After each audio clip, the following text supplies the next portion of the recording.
Okay, thanks for joining everyone. This is the second installment of Finance, and I do need an introduction music. That'd be fun.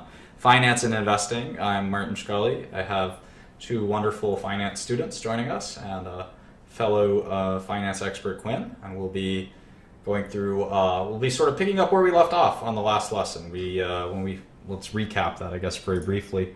We spent some time talking about investing basics. I gave you my life story and sort of how I came to decide that I wanted to learn something about investing and finance and sort of the path that I took. We talked a little bit about how to accomplish your goals in finance and investing. I think probably the biggest takeaway is that finance is at best a full-time job, and at worst is often a full-time job that you still can't do very well at, which is kind of very sobering and difficult thing to recognize, is that most people who try to become great investors fail. And that's something that's sort of difficult and necessary to kind of learn early. We talked about returns. We'll probably talk about those a little bit more, how the greatest investors make 20% returns per year, and those are very, very, very far and few between. Even a 10% return every year is an enormous success. So being realistic about how much you can actually compound your wealth into is important, and recognizing that fees are probably the best way to make money as an investor is to invest other people's money. We talked about some introspective kind of attitudes towards self-improvement. We talked about some great investors of the past and studying them and learning from them.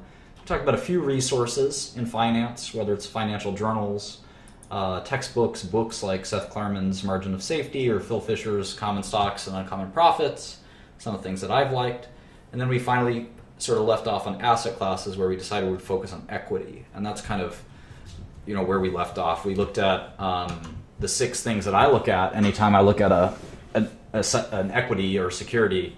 I look at the stock price, the shares outstanding, the market cap, the cash, the debt, and the enterprise value. And I know that the enterprise value concept confused a lot of people, and it's probably a good thing. It should confuse you. It takes some time to sort of think that through. We talked about financial statements, and we kind of left it off there. We spent not as much time as I would have liked on financial statements, so that's kind of where we're going to spend the bulk of our time here today.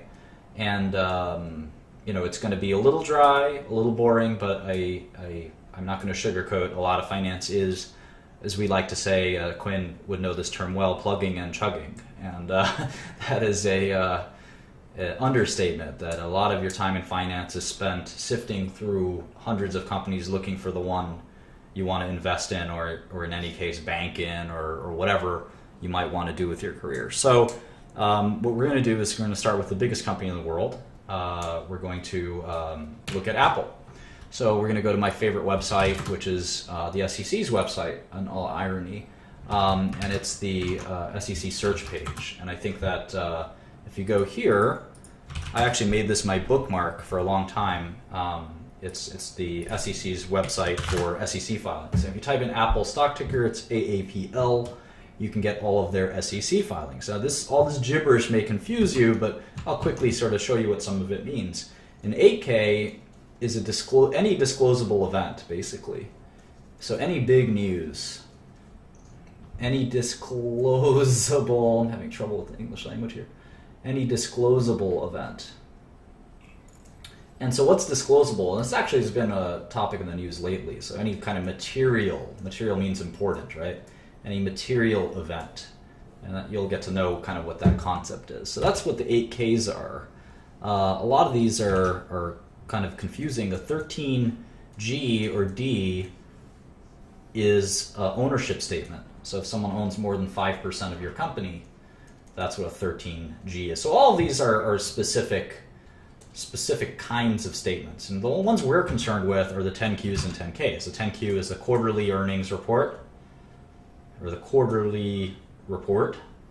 It's more than just earnings, I guess. And the 10K is the annual report. So we use these, not only these, but we start off with these Form 10 filings as our important kind of things we're going to focus on. So anyway, let's see the most recent 10 filing. If you see it for yourself, it's the January 27th, 2016 10Q. we're going to click Documents, and we're going to click the first link, which brings us to the 10Q. And this is Apple's earnings report. So you can use this same procedure. You could use the same procedure for, and there's the link if you had trouble opening it. You could use the same procedure for looking up any public company's financial reports. So you can look up how much money Ford made last quarter, or how much revenue Pfizer had last year, or any company, Bed Bath & Beyond, or Outback Steakhouse, or whatever tickles your fancy. And you can see on Apple, you see the little Apple logo, and you see on page 2 and page 3, you can see what their sales were. So sales of $75 billion for the 3 months ended December 26, 2015. That's a lot. I think they're one of the highest revenue producing companies in the world, $75 billion. So what do we do with this information? How do we interpret it? We're going to use what I call the Holy Trinity. If you don't know Catholicism, I was born as a Roman Catholic, and we have something called the Holy Trinity. So you have a new Holy Trinity in this class, which is the income statement, the balance sheet, and the cash flow statement. And this is the income statement, and we're going to learn that well. And you can actually abbreviate it pretty easily as IS, BS, and CF. Income statement, balance sheet, and cash flow statement.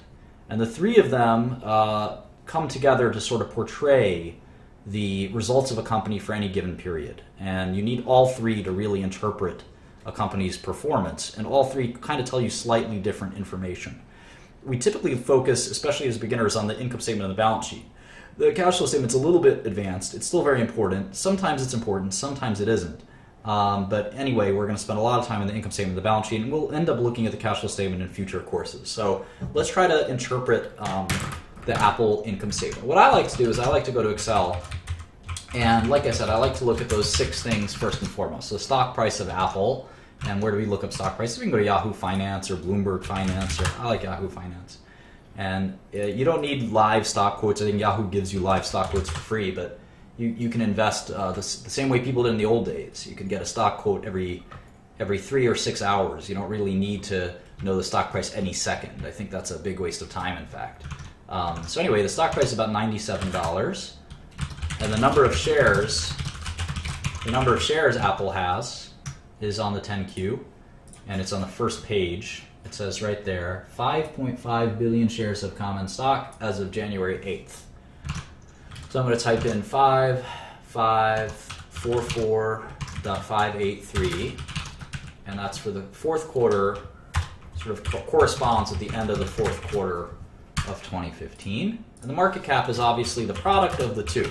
If you have something that you're splitting into any number of units, whether you're splitting a pizza pie into slices, and each slice, you have 10 slices and each slice is $10, well, the whole pizza costs $100, and that makes a lot of sense. The same thing with Apple. Apple has decided to split its company into 5.5 billion equal parts, and each part trades on the stock exchange right now for about $97. So all of the parts of Apple together cost about $537 billion, which makes it the most expensive, or most valuable, better way to put it, most valuable company in the world. How much cash does Apple have? I saw someone tweet at me the other day. Well, where would we find that? We don't find that on the income statement. It's on the balance sheet. Remember, the balance sheet is literally the statement of balances. It's how much cash balance they have. It's how much debt balance they have. It's how much accounts receivable balance they have. It's how much balance on any given subject they might have. So anyway, we go to the balance sheet, and we see the first item is cash. And is that normal? Is that how this thing works? It is. Interestingly, the way balance sheet works, and this is sort of in the PowerPoint, is the way balance sheet works. It's listed in order of liquidity. It's an order of liquidity. And what does that mean? Well, the most liquid thing, liquidity is just how fast can you convert it into cash.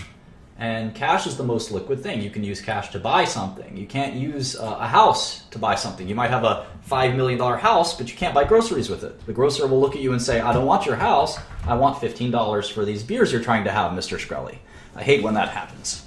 But the liquidity is just conversion to cash. So cash comes first, and the next most liquid thing to cash is marketable securities that are cash-like. So things like treasury bonds, even some stocks and things like that are marketable securities. So if you had, let's say, a balance sheet of $5,000 of cash, $3,000 of marketable securities, well, what's next? Accounts receivable is next. So this is money that people owe your company for product that you've sold to them. So this is stuff like if Apple, who presumably they ship their computers or their devices to a company, let's say like AT&T, and they say, here's 15,000 iPhones, pay us within 30 days. And you may not realize as a beginner or someone who hasn't been in the business world that that's how business is done. You might think that's crazy because you can't go to the Gap and say, well, I'll just take these 30 sweaters and I'll just pay you when I can. That's not the way that it works at the Gap, but in real business, that is the way it works. Believe it or not, you usually pay within 30 to 60 days in American and most of international business. And that's called, we usually like to say net 30, and there's a discount for paying early, and there's all these accounts receivable terms. But what about sometimes when you have customers who don't pay? And that happens quite a bit. We call that bad debt. And accounts receivable is actually listed as net. So it's net of bad debt. And you have to estimate what you won't collect on, and literally what you have to send to accounts receivable, which is the collections agency. So anything after 60 days, typically, you would discount that in your accounts receivable. So if this company this sort of pretend company that I'm making up here, they might actually have $2,500 of receivables, but because some of that, maybe $500 of that is 90 days past due or 60 days past due, you'd start to like write it off of your balance sheet. You'd start to say, well, I'm not going to get that money from that customer, and hopefully you don't do business with that customer again, but you typically, or you sue them or something, but you typically have to write off the bad debt expense.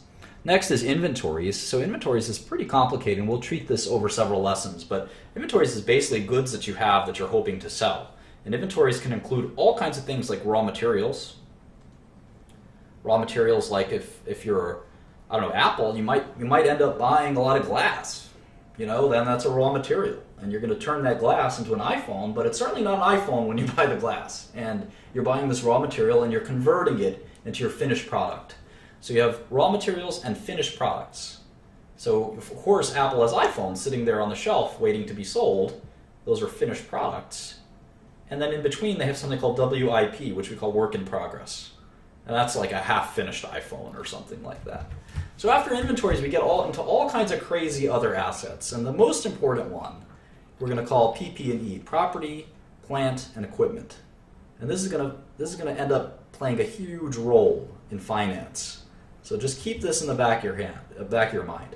Property, plant, and equipment is any hard asset. It's any hard asset which has a useful life. Which has a useful life of more than what? Do you guys know, students? No, I'm not sure. Boo! Quinn, No. do you know? Off the top of my head, it's short, man. 12 months. It has to be a useful life of 12 months. So any building, any land, for instance, property, plant, and equipment, any factory, like if you bought a machine, like I don't know, some kind of, if you're in Apple, I guess, some kind of widget that makes iPhones, a big factory machine that, I don't know, puts the iPhone together, that costs you $20 million to make. That's plant. That's literally property, plant, and equipment. And that's a really important part when it comes to accounting. It turns out to be extremely vexing in how we deal with it, and tricky, and quite important. So any good that is going to have its utility, it will be measured in more than 1 year. A paperclip doesn't have utility in more than a year. A paperclip is, you use it when you use it. But even computer software, if you buy a 5-year license for computer software, you could actually have a useful life of 5 years. And the way you account for that expense is very tricky. And it turns out there's a lot of accounting questions and even sometimes accounting fraud that occurs when you misaccount for how a useful life of an asset is. So property, plant, and equipment are very important in business, and we'll talk all about it. So we have other assets, things like that. And the point is that as we go down on the balance sheet, we of course add this all up to get to total assets. We get a sum here of total assets. But as we go down the balance sheet, it becomes less and less liquid. Cash, extremely liquid. Marketable securities, it's not quite cash. I can't go to the grocery store and say, here's some treasury bonds, will you sell me a Snickers bar? They would say, well, maybe you should sell your treasury bonds and then you can buy the Snickers bar. And you'd say, but I don't know, Miss Cashier, this treasury bond is very liquid. You'd still say, no dice. You have to go sell that treasury bond first. Accounts receivable, well, that's not even money that you have in your hand. At least marketable securities, you've got something. Accounts receivable is a promise from your customers to send you cash. So that's really not liquid. In inventories is not even accounts receivable yet. That's stuff that you hope to sell. And then when you sell it, you hope to collect. So inventories is even less liquid. And PP&E is the least liquid of them all, where it's just property, plant, and equipment that you use to make the inventories, which you use to get the accounts receivable, which you use to get the cash. So hopefully it makes sense that this is an order of liquidity. And then finally we have things like goodwill and intellectual property and we call these intangible assets, like your brand. And a lot of this is kind of accounting gobbledygook, but obviously an intangible asset will never actually convert itself to cash, right? Your patents won't actually become cash. They're just patents that protect your ability to do business, your brand name, your trademarks, all of those things. So anyway, that's sort of what the asset side, these are assets. It's the asset side of the balance sheet. Very important. And let's look at like legal rights. Yeah, sure. It can be, a lot of it, quite frankly, turns out it ends up being kind of accounting stuff. In terms of goodwill, it's as this Sarah Get UB is correctly pointing out here, goodwill is often, it's the entities you've purchased, it's a technical accounting rule, and we'll talk about that at some point. These will be uploaded, this video will be uploaded automatically, so don't worry about that. Okay, so let's look at the Apple balance sheet. So we just did our own mini review of a balance sheet. So let's look at Apple's. All right, so current assets. These are assets that are convertible to cash within 1 year. Everything other than that is going to take more than a year. So cash and equivalents, 16 billion. Short-term marketable securities, 21 billion.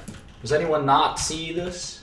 So I'm just going to add this up. Current cash of Apple is 16,689 plus 21,385. That's $38 billion. That's a lot of cash to have burning a hole in your pocket. What's next? How much accounts receivable do they have, guys? 12 billion, 953 million. Yeah, so that's a lot of money that their customers owe them, right? Isn't that kind of crazy? Could you imagine? I get angry when someone owes me $20. Let alone, my customers owe me $12 billion as of December 26, 2015. Isn't that crazy? And the world works that way. That's how Apple does business. That's how every company does business. We're just going to ship. We're going to ship out our product, and hopefully our customers will pay us. If they don't pay us, of course, we have rights. We can sue them. We won't do business with them together, et cetera, et cetera. Oh, hey, Phil is here. Phil Kobe, one of our most important men here, most important people, great contributor and friend on Twitter. So, getting back to accounts receivable. So that's how business is done. And that takes some getting used to, the idea that, you're going to do this on faith. And you can see that Apple, again, $13 billion that it's got out there to its customers. Its customers are probably companies like AT&T and Verizon. They're probably companies like, retailers that buy their computers and then hope to resell them later, things like that. Okay, so they have $2 billion in inventories. Obviously, accounts receivable, which I'll just say AR quite a bit here. AR. Accounts receivable and inventories are not cash. Here's a different receivable, vendor non-trade receivables. What do you guys think that is? Vendor non-trade receivables.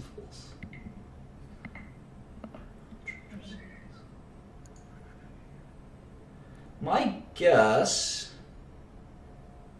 well, it's certainly money that's owed to them. It's money that's owed to them. It's not from product they're selling. It's from vendors. It's from vendors. Oh, I think Yeah, it could be patent rights. It's confusing. Who knows? Well, oftentimes you'll see these weird lines, and we'll want to look them up. In the financial statement. So we'll see what that means shortly.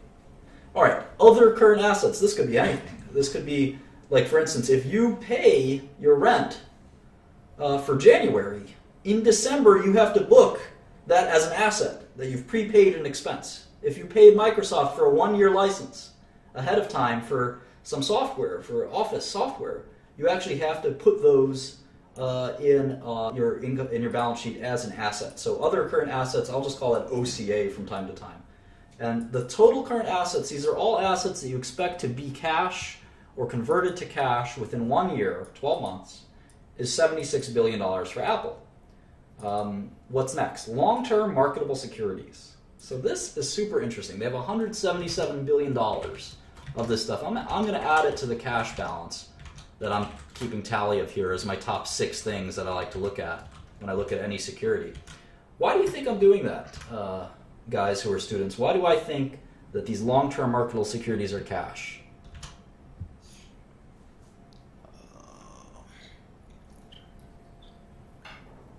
They're liquid, is the assumption. Yeah, you could sell them. You could trade them for cash pretty easily. Their value may fluctuate, but you could certainly trade them in for cash. Now, why are they long-term securities? Why is there one that's a long-term marketable security, and then there's in the balance sheet, you can see there's one that says short-term marketable security? What's the difference?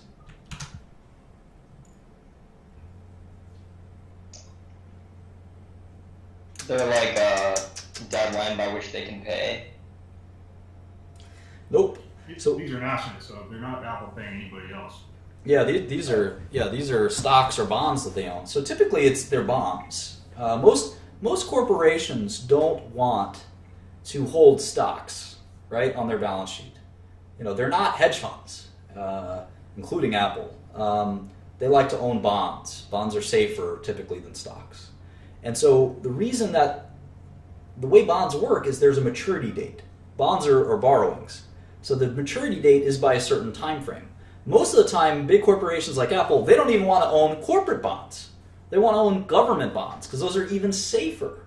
So what ends up happening is if you have 2025 American U.S. Treasury government bonds, what you end up having is that's a long-term security because the government doesn't have to pay you back until 2025. Now you can always sell that bond, so it's still liquid, but it's a long-term marketable security because it won't get paid back for 12 months or more. So it's a little confusing. That's why I just add it all up. I take the cash of $16 billion, the short-term securities of $21 billion, and the long-term securities of $177 billion. I add it all up and I just say, you know what, that's all cash to me. It's about $215 billion worth of cash. And they can separate it and slice and dice it all they want, but at the end of the day, this is basically cash to me. Okay, so what's next? Property, plant, and equipment, $22 billion. This is literally stuff that's as complicated as, like I said, semiconductor fabrication equipment, where they create semiconductor wafers, all the way to something as mundane as an office chair. An office chair is going to last longer than a year, hopefully, if I'm sitting on it. You'll have to value that over the course of several years. So that's just something to kind of think through. Goodwill and intangible assets. These are kind of the accounting gobbledygook that I encourage you to ignore for now. You'll learn more about goodwill and acquired intangible assets later, but there's about 8 billion or 9 billion of that here. And then other non-current assets. You see they have OCA, other current assets, and they have other non-current assets, ONCA. And these are, again, miscellaneous. So it turns out that Apple's balance sheet is a lot like the balance sheet that we kind of looked over and did. And if you want to find a real good gem, you can find that I did the balance sheet of a local drug dealer. I sometimes teach this class to underprivileged youth.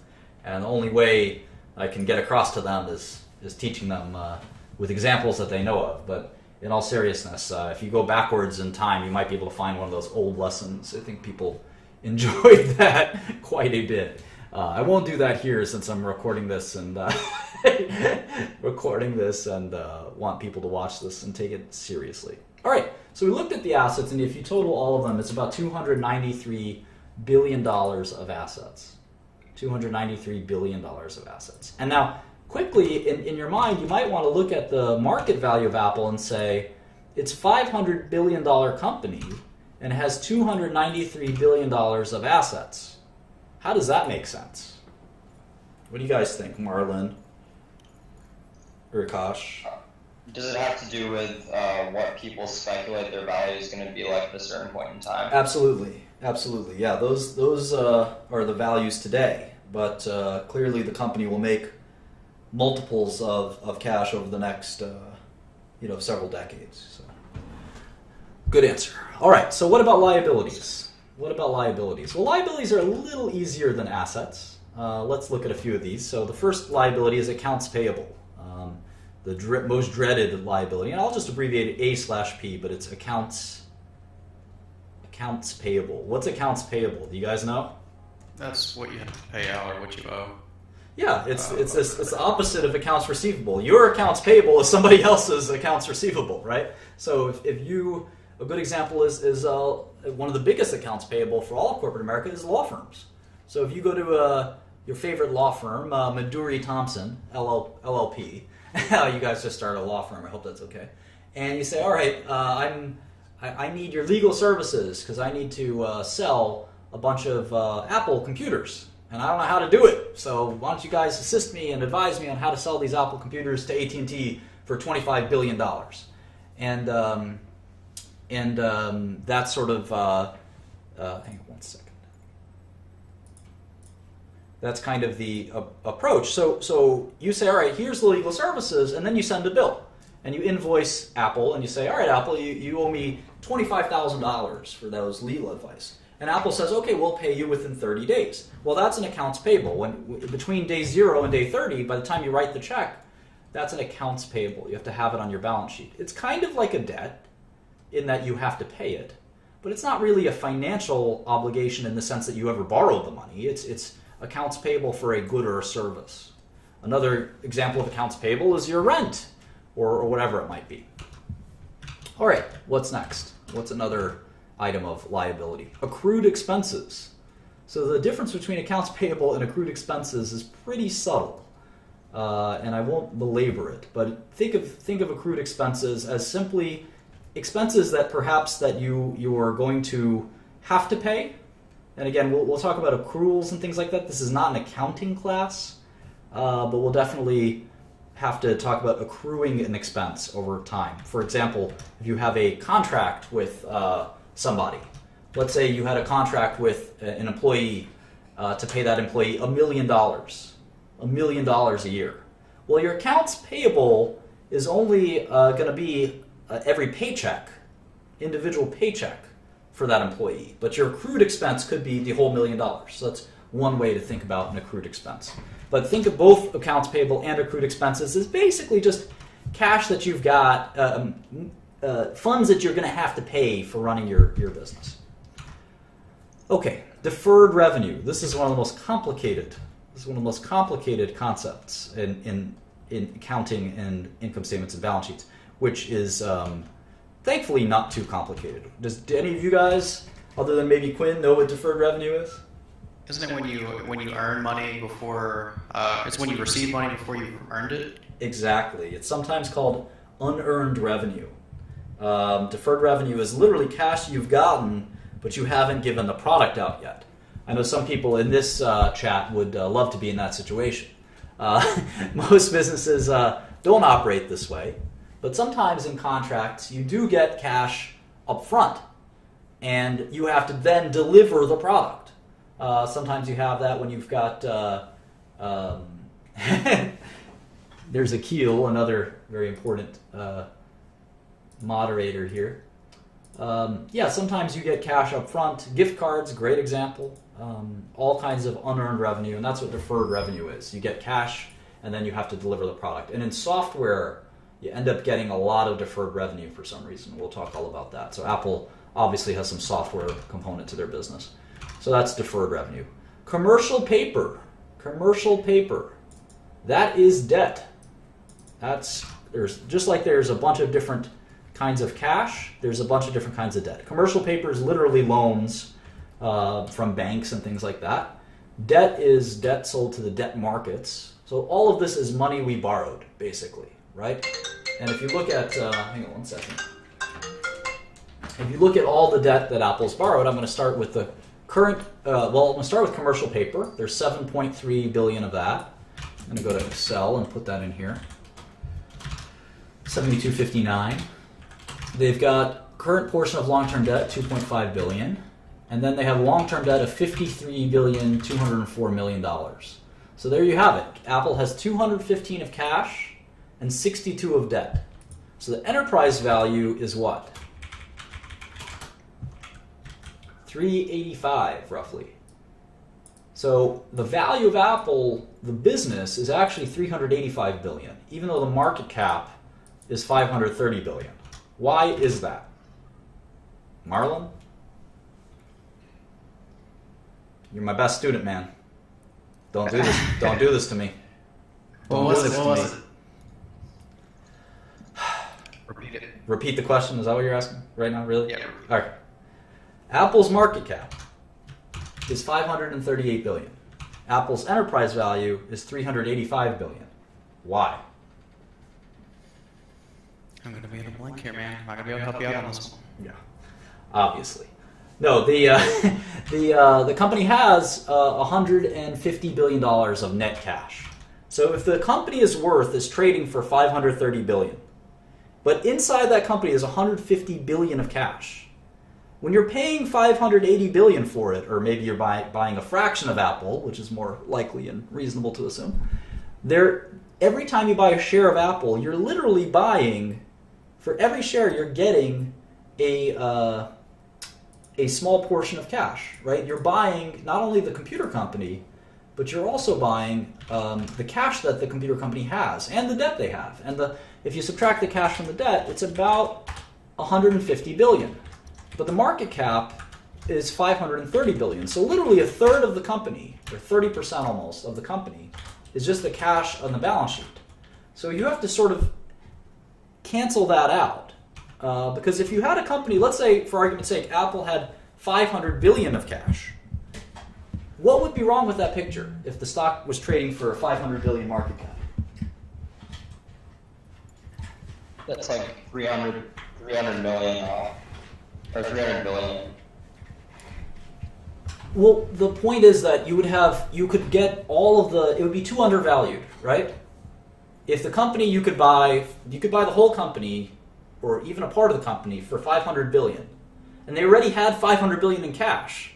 That would mean that you're getting the business totally for free. I don't know if you have a better way to explain it. Oh, okay.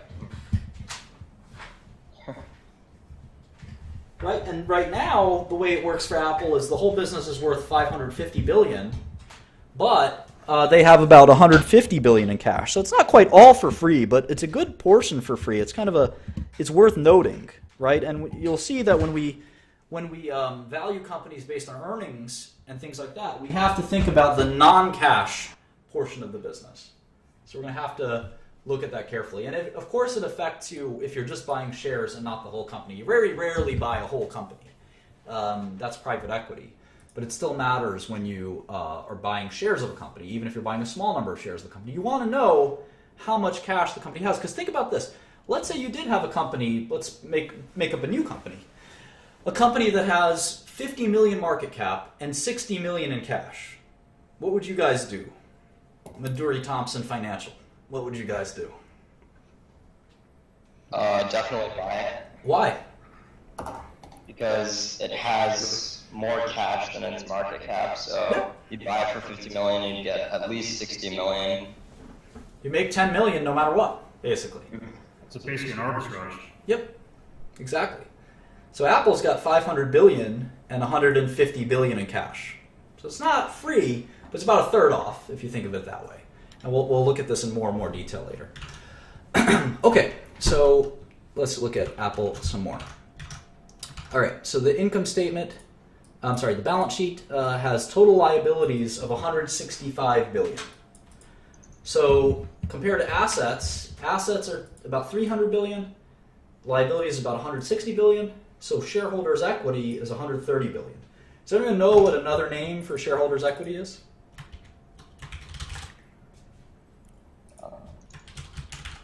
Public equity? Nope. Book value. Book value. So it's called book value because it's literally the value of the company in many ways. At assets, if you subtract liabilities from assets, or you just say assets minus liabilities, you kind of have the value of the company in some ways, right? It sort of makes sense. If you have the assets of the companies and you subtract out the liabilities of the company, assets minus liabilities, you have kind of what's left over is shareholder equity, or sometimes we call that book value. Right? Because if you had a company, let's say, that was going out of business tomorrow, and you said, all right, how much assets does the company have? Well, it's got, let's say, $500,000 of assets. And it's got $100,000 of liabilities. Well, after you take care of all the liabilities, you pay off all the debts that the company owes before it winds down, you'll be left with $400,000, right? That makes sense. Shareholders' equity, or book value of $400,000. Now, some of these assets are intangible, right? Like goodwill and patents. The patents aren't going to be worth anything when the company's out of business. So you got to just look at the hard assets, or the tangible assets, and you can do something called a tangible book value if you wanted to remove some of those pesky goodwill and intangible assets. So anyway, that's the basic crux of a balance sheet: is the assets minus the liabilities will equal the shareholders' equity. And if you know your algebra, you could add liabilities to both sides, and you can see that assets will always equal liabilities plus shareholders' equity. That's because a balance sheet balances. That's the concept. It has to balance on both sides. And we'll learn more about this if we ever kind of look into accounting. But this is sort of the basic gist of a balance sheet. And I think we did a good job of looking at it. Now we're going to look at the income statement, the second in the Holy Trinity. And this is going to be a little bit more fun.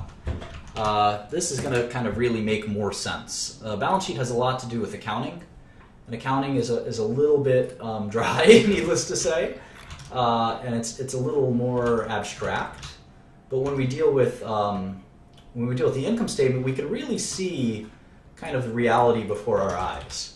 So let's do the income statement kind of live. Let's do it kind of side by side. I'm doing this obviously on Yahoo. So not on Yahoo, on YouTube. Yahoo. But it's not 1990 anymore. Okay. So you can see here the Apple income statement, and you can see that they had $75 billion of revenue in Q4 2015. Q4 is the last 3 months. So it's October, November, December.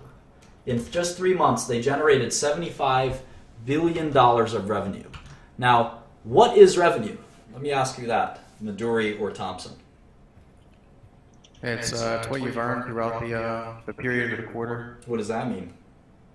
Terrible definition. It's what you've taken in. Nope. Sort of, yes. But can you be more specific? Is it definitely cash I've taken in? It could be anything. Or profit would be what you've earned. Your revenue. It's definitely not profit. Yeah. Your revenue includes your expenses. No. Or it doesn't include your profit. Your profit. Your profit equals your revenue minus your expenses. Yeah, I'm just asking you about revenue. Yeah. Your revenue is the opposite of that. Revenue is just sales. Revenue, sales, turnover, receipts, they all mean the same thing. We'll worry about costs and profits in a second. But when it comes to revenue, how do you know something is revenue? Obviously, if it's a retailer, right? When you sell the sweater and you get cash for the sweater, you understand that's revenue, for sure. But can revenue be more complicated than that? Sure, right? I mean, what if your law firm, right, you said, you gave us an invoice for $50,000, and I said, wait a second, I only used $40,000 of resources. How much revenue should you book? And what if I told you I'm not going to pay you for 60 days? Is it revenue still? All of these questions are actually pretty important. And recognizing revenue is actually pretty difficult. And we call it revenue recognition. And sometimes, if you're really fancy in business, we call it RevRec. RevRec. And obviously, RevRec is simple in some businesses and not so simple in other businesses. And in general, the kind of idea for when you recognize revenue. When do you recognize revenue? Typically, it's when, and this is a general rule, it doesn't always apply, but in general, it's when what? You guys know? Quinn, maybe? It's when title to the product has passed to the customer. So someone else owns the asset, whatever it is. Yes, exactly. So even if it's on a promise. So a lot of revenue you don't actually have to have received the cash. Right? Mm-hmm. So it's actually, a promise is good enough, if that makes sense. So you can book revenue on just a promise. And there's a lot of other rules. Like you obviously can't sell your product to another part of your own business. Right? You have to net that out. That's called intercompany revenue. And it happens sometimes, and there's nothing wrong with it, but you have to take it out. Intercompany revenue gets canceled.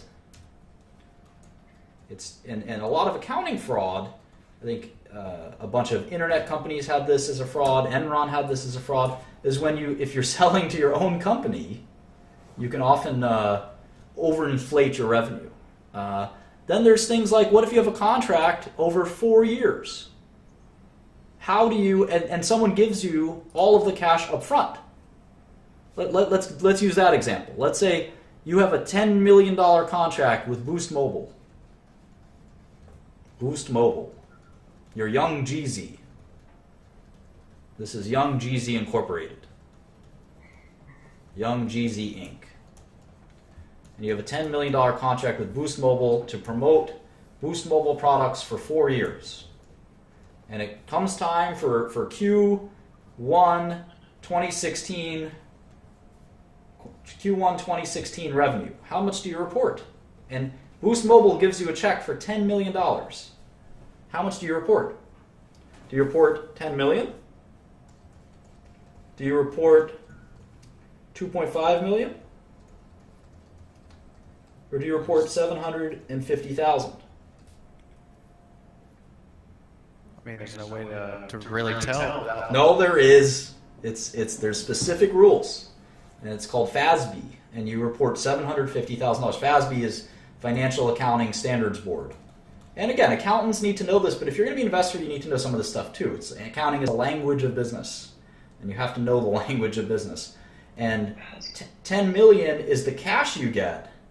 Sure, you get all the cash, but your revenue is only $750,000. And you'll report that every quarter for the next 4 years, for 16 quarters. Your balance sheet will have the 10 million on it right away. But then, that's when you have deferred revenue. So what you'd end up having is you'd have revenue of $750,000 every quarter. And on the balance sheet, this is the income statement. On the balance sheet, you would have deferred revenue of $9,250,000 because you still have to you've collected the 10 million. Your cash will be 10 million, but you haven't performed $9.25 million of services because you can bet that if Young Jeezy stops rapping about Boost Mobile 1 quarter into his 4-quarter deal, Boost Mobile will sue him. So he's got to carry that deferred revenue and write it off every quarter for the next 16 quarters or 15 quarters. So anyway, that's how sort of revenue recognition can be pretty tricky.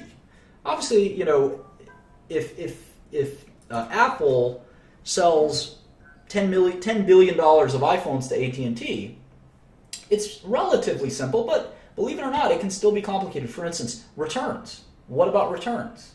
Return policy is a huge part of revenue recognition. Oftentimes, companies like Apple will have a return policy. So they'll say, you know what, AT&T, if you return us any of your phones, we'll give you your money back for the phones that you return. And some companies have no return policy. It really depends on your company. But a return policy is somewhat common, and you have to reserve revenue for return policies and all kinds of things like that. So anyway, there's a lot of complexity to revenue recognition. It may seem really simple, but sales are not as simple. All right. So next we have something called COGS, or cost of goods sold. What's a cost of... I'm going to take off. Thanks All right. a lot. Yeah, thank you. Hopefully someone can bring in... thanks, Gun. Someone can bring in another financial expert up in here. So COGS, C-O-G-S, cost of goods sold. Cost of goods sold... Go ahead, Marlon. That'd be the value of the goods sold. Nope. Period. Nope. Cost of goods sold is the cost to make the revenue. So it's literally cost of revenue. So if they sold $75 billion, right, of phones and iTunes and all these things. It cost them $45 billion to make that stuff. So they have a margin left over, and that's called a gross margin. Gross margin. And you can see, I'm not going to type in, if you look at this closely, I'm not going to type in 3423. I'm actually just going to subtract cell F3 and cell F4. Subtract cell F4 from F3, and I get 30,423,000,000, because that is the gross margin. So they sold $76 billion of products in Q4. That means they might have gotten cash for some of that. They might have not gotten cash for some of that. But they pushed out $75 billion of their products to the world, whether that they got paid right away or didn't get paid right away. And it cost them $45 billion to make that stuff. So it cost them money to buy the glass and the equipment, all the stuff that goes into one of these things. And you can see that they made, if you think about it, they made about half. They made about 50%. For every dollar they sold, it cost them about 50 cents to produce those goods. So if we actually just do this, we can do gross profit or gross margin percentage. We'll call this gross profit, and we can do the formula. Does anyone know what the formula is? It's your total sales, the revenue minus your COGS. No. So that's what gross profit is. As a percentage, gross profit divided by revenue is 40%. And we got a great question from Dan Van Glan. Does it include labor? Yes, it does. Yes, it does. According to GAAP, generally accepted accounting principles, which are promulgated by FASB, the Financial Accounting and Standards Board, any cost of the product, whether it's the raw materials, even the plant, operating the plant, the person that works at the plant that maybe is the plant manager but doesn't actually make any of the goods, that's still a cost of goods sold, usually. So where the costs go into what bucket is sometimes unclear. Obviously, the cost of all the equipment and things like that will go into the COGS, and we're going to worry about depreciation and things like that later. Those will be very complicated. So what we end up with is they sold $75 billion of goods, and we're going to keep chipping away at that until we get a profit line at the end. And the first thing we're going to chip away is the cost of making the products themselves. So after we got $75 billion in the door, is one way to think about it, we're down to $30 billion of profit left over. So what's the next expense? This is accounting. This is an income statement. This is the income statement. So we're trying to figure out what our income is at the end of the day. But there's more expenses than just the products themselves, so what they cost. There's research and development. Apple has a bunch of smart guys sitting around and thinking about how to make new products. They only spent $2 billion on that stuff. Isn't that interesting? Think about how much profit they have. $30 billion, right? And they spent only $2 billion. $2 billion on research. And how about marketing? Selling, general, administrative. So that's not just marketing. That's the CEO's salary, Tim Cook. That's their office building. That's all kinds of other things. That's their legal expenses. That's only about $4 billion.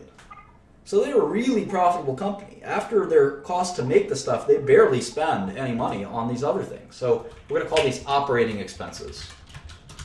Operating expenses. This is what it costs to run Apple, about $6 billion. $45 billion to actually make the products, but $6 billion to actually run the company. So operating profit is kind of what's left over. And this is an important line. Operating profit is kind of gross profit minus operating expenses. So now we're down to $24 billion. So revenue was $75 billion in Q4, 15, and now operating profit is $24 billion. So we can actually do an operating margin. Operating margin.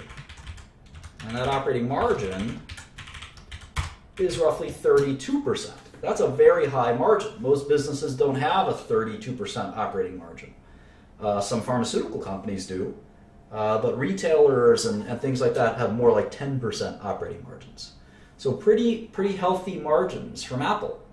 What's left after operating profit? What other expenses could there be? It's going to be a lot of financial and taxation kind of expenses. So that's the only thing separating us between operating profit and what we call net profit. Net profit. So taxes is a huge part of that. And interest on all that cash they've got, right?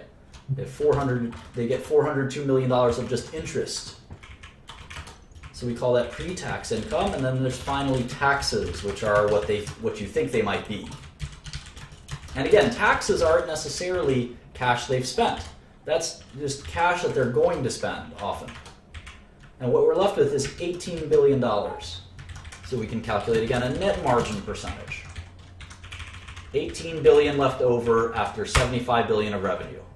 So 24 cents. Every dollar that Apple gets from you, they keep 24 cents. Isn't that interesting? They can also calculate a tax rate. What does Apple pay in taxes? Well, they're making 24 billion before taxes. They spent 6 billion on taxes, so 6 divided by 24 is 25%. How about that? Apple pays double or triple the tax, or we all pay double or triple the tax that Apple pays, even though Apple is a corporation. So that's what a lot of people don't like about corporate America. 25% tax rate, that's pretty low. And then we can think about it on a per share basis. So what's the income per share, or earnings per share, EPS? Well, we have to write down how many shares there are. Let's do this. There are 5,594,127 shares. So let's see. So the earnings per share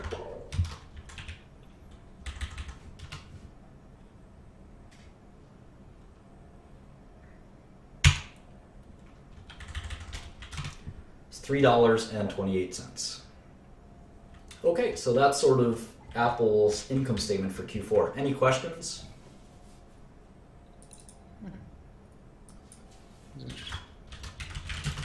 I'll teach you some quick Excel tricks. What we can do, keep in mind the income statement is giving us, and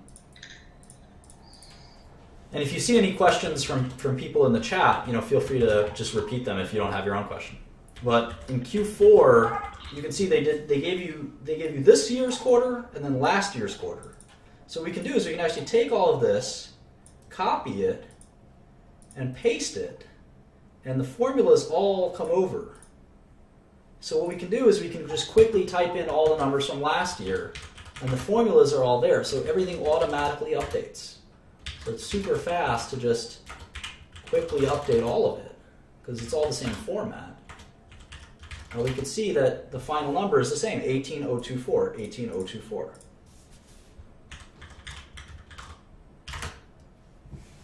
And we can copy and paste all of these. So it's pretty easy. And now we can even compare revenue increases year over year. And this is a big problem for Apple. If you look at Q4 of 2015 divided by Q4 of 2014, revenue only increased by 2%. And the way you can figure that out is the simple quotient of new divided by old. New divided by old minus 1 expressed as a percentage will give you a change from new in new from old. So you can see Apple's revenue isn't growing anymore. And I wonder why that is. It could be because they haven't released a new product. It could be because they're just slowing down in general. Who knows? But it's definitely a worrisome trend, and we'd have to ask Apple why that's happening. Maybe people are already talking about it. But that's how an income statement looks for Apple. We can also type in the balance sheet very quickly if we wanted. So we're going to have to pay attention to that as well. So we did cash. So just do this super fast one more time. And I'm happy to take questions as they come up. So I guess if you're looking at companies that you might be interested in investing in, are you trying to look at the growth in their revenue quarter by quarter? Sure, but we haven't yet come even close to making any decisions on anything. That we probably won't even touch that until lesson 4, 5, 6, 7. It takes a long time. We're just trying to understand how to even read these things, and how to sort of order them and format them into a way that we can use right? We can use to make decisions later. You know, we're not even close. We're not even close to being able to use this information in a way that's useful yet. You know, but it's good for beginners, especially, to say, all right, this is the way Apple works. You know, it's very important to know kind of what what exactly is this company's profile. What's their margin profile, for instance? Are they kind of company that loses money? Are they kind of company that makes money? Are they kind of company that makes a lot of money? What's the relative amounts, especially as we compare them to other companies like IBM or Hewlett Packard or other computer makers?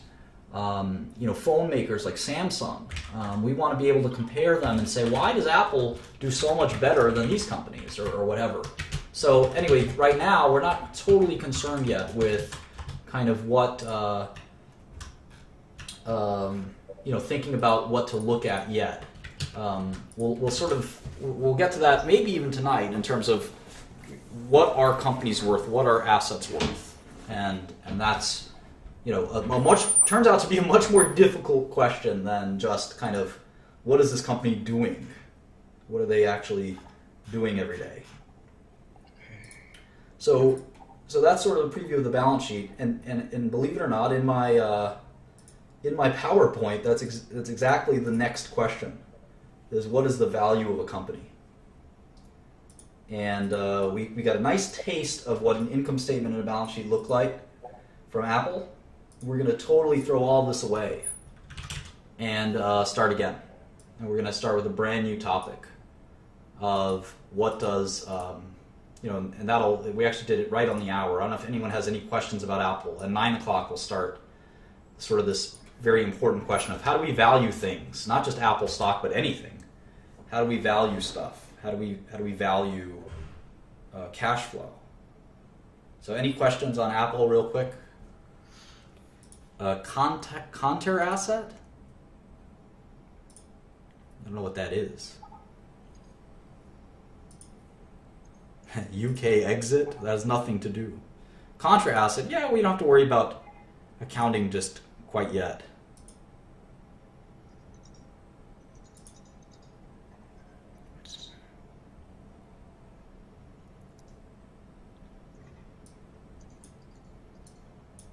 Martin, so you were talking about like the GAAP or GAAP. Is that where you can find all of like the? Because there are like a lot of different terms on these the financial statements that I don't really know too much about. Is there any good resource for like just reviewing those terms? Or I think just practice makes perfect. You know, they're all like self-evidentary.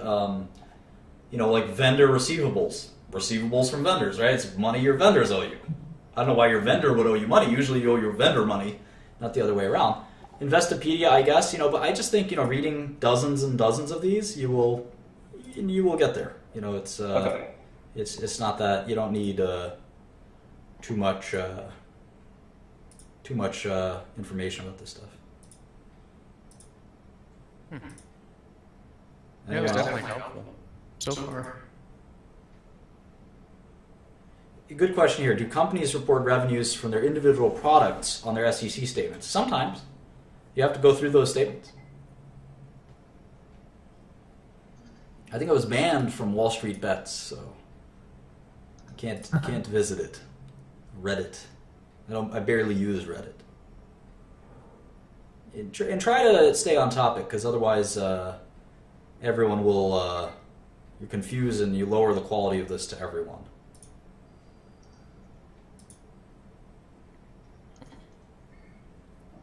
Companies are not obligated to pay dividends to their shareholders typically.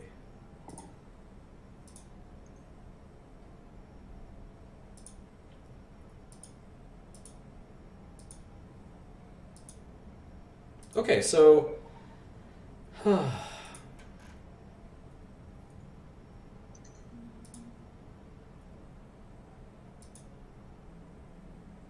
okay, so let's talk about, is the SEC site accurate? Yes, companies have to, under penalty of arrest, They can be accused of fraud. SEC statements have to be accurate. And there's actually a bunch of people sitting in prison cells right now over misstatements in accounting. Enron is a good example. WorldCom, Computer Associates, etc. So they definitely. Tyco is another good one. So they definitely have to do that correctly. Okay. Oh, hey, there's our buddy Charlie. You're perfect. I'm gonna have to back out. Okay, great. Charlie's just in time. 9 o'clock here. Hey, What's going on? you're just in time. We're about to go into. As soon as I'm logged on, I heard SEC investigation, and I was immediately intrigued. I thought you might be talking about Valiant, but not all that. No, I didn't. I think we said just SEC filings, but Gotcha. What's up? not much. We're just getting to. We just finished looking at Apple's income statement and balance sheet. Now we're going to talk about something probably a lot more important, which is how do we value cash flow, and what is cash flow, and what is I like it. discounting cash flow, and all this stuff. And this is a pretty complicated field, and I can probably teach you the definitions in 30 seconds. But the point of this is to understand it like the back of your hand, not to be able to recite a definition. So is anyone before? Are you looking at some slides right now? Yeah, there's a website. I'll give you the link. Can you maybe post this real quick? It's a YouTube. It's my YouTube live stream link. Got it. Oh yeah, I know that. So we just need one more person to join. I know there's a bunch of people. How's it going? Hi. Are you a finance student or finance expert? Bullish? Okay. Hello, bullish. Thanks for joining, dude. Oh, fuck yeah. Alright, got the slides up. Okay, good. Yo. Hi. You kind of look like a bum, and your background's echoing a little too much. So we're just gonna do this with us three. By the way, yesterday, total stage fright. Did not realize there were going to be that many viewers. No, that's all right. All right, so let's talk about cash and what it's worth. And this is, again, this is the core of finance. This is going to be, I want everyone to pay close attention. What we did with Apple, it's more technical, more kind of detailed. This is much more theoretical. And this is going to be a lot of fun if I do this right. And it's going to confuse you and give you much pain if I do it wrong. So this is going to be really important. We'll just lock the room so we don't get any distractions. Okay, so what's a dollar worth? I ask this question a lot in like every interview for financial people. I ask this question like 20 different ways. And one of my favorite questions is one of my first interview questions is I say, if I give you $1, $1 every year, every January 1st, forever.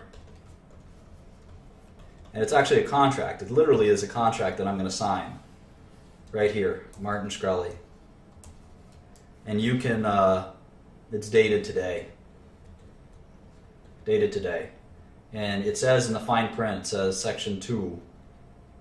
Section 2. So this is section 1. Every January 1st forever, I give you $1. Section 2 says you can sell and transfer this contract.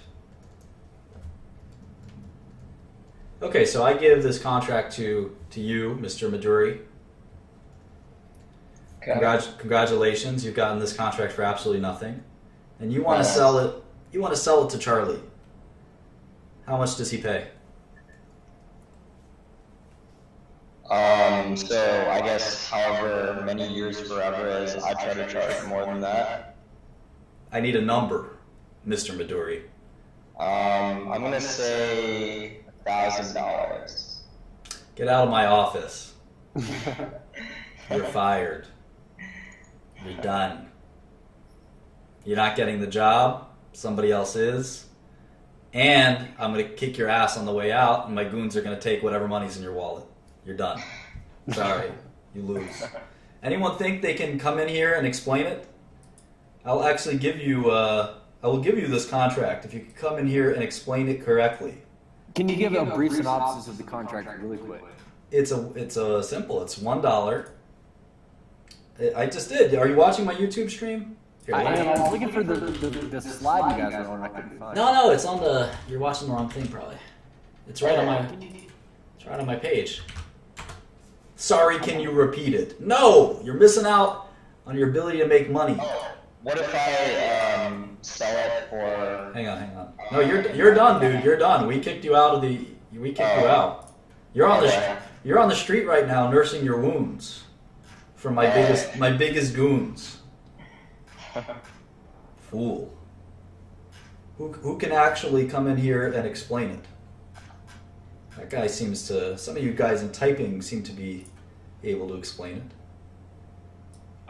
How long do you receive the dollar? It's perpetuity. I know that you know the answer, Charlie. This is. How much would I pay for a contract that pays me $1 every year forever? I know that you know the answer. Let's not spoil it. Let's see if someone can come in here and explain it. It's a $1 contract. I'll give you $1 every January 1st forever, as long as this piece of paper exists. And forget about like me. Pretend I live forever in this scenario. Pretend I'm going to live forever. I'm going to always have that ability to pay you $1 as well. There's no solvency risk. There's no end of life risk. It's just $1 forever. And you can sell the contract to get $1 forever to whoever you want.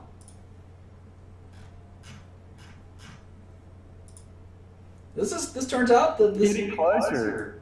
this is actually a very, very tough question to answer. And you'd be surprised. I've interviewed probably 1,000 people in the last few years. You'd be shocked at the freaking answers I've gotten for this question. 1,000. I was going to say, we just heard 1,000. We heard 1,000 from Mr. Midori. Let's see what other people have to say. Come on in. I'd like to see rapid fire kind of who. And I'm just going to X you out real quick, Midori. See if we can get people to come in here and explain your answer. You have like 20 seconds tops to sort of explain it.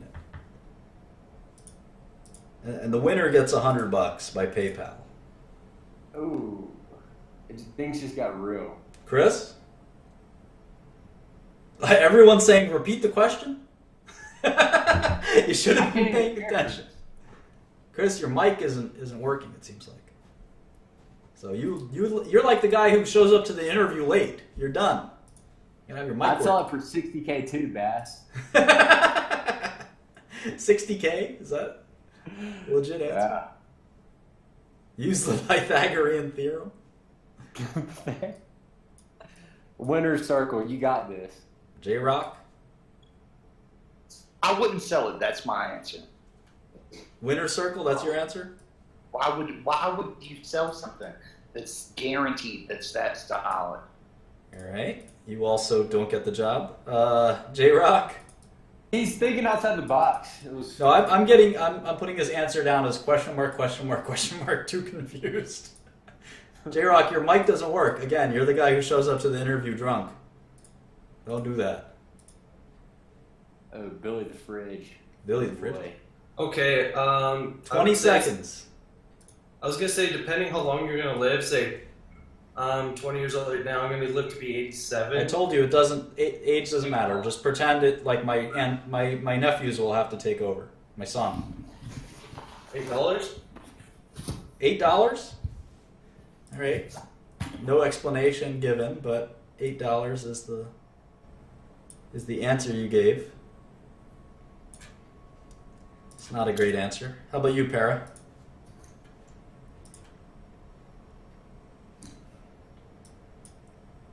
It's amazing. The average American does not understand finance.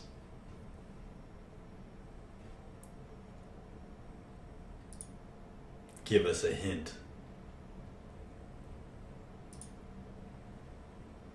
Of course, blab doesn't work.